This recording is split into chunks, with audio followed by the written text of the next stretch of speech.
Now we are back with Ambassador Michael Oren in Tel Aviv and Mr. Kaveh Shahrooz in Toronto. Mr. Shahrooz, let's get back to you. As we all know, there was a major change in Iran's leadership recently. How that might change the outcome?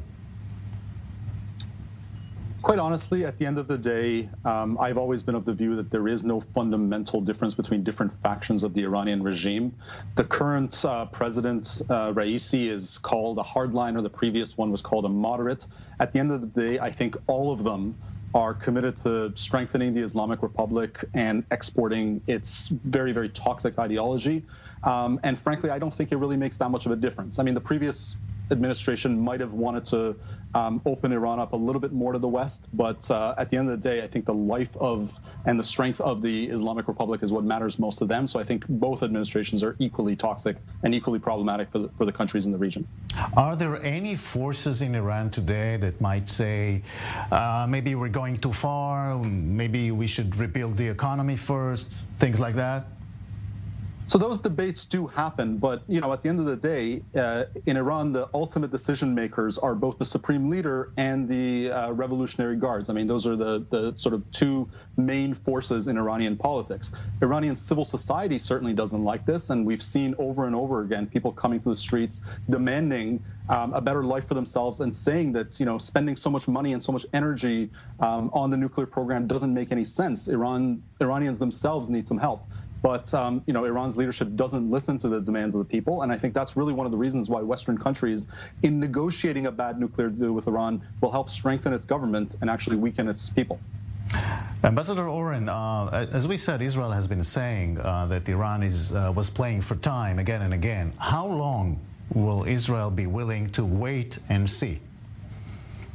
Well, ultimately, it's actually not going to be our decision. The Iranians themselves will make that decision. They will pass a threshold.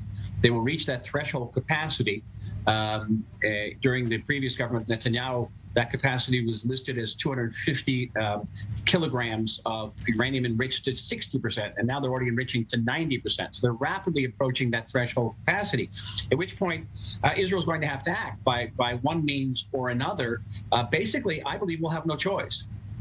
And Mr. Shahrooz, the Iranian regime, they have no fear of a major conflict, military conflict, either with Israel, maybe even with the support of the U.S.? I suspect that the Iranians are afraid of military confrontation with Israel. It's a confrontation that I suspect they know they will lose. But I think the American administration, they're less afraid of. I think there's just a general climate of, I'm reluctant to use the word, but appeasement with the current administration. I think the Iranians probably calculate that they're not going to be threatened militarily by the American administration currently in power. And internally, inside Iran, we saw demonstrations a couple of years ago, economic problems, power outages, a lot of things happening. It seems to be quiet now. What's happening?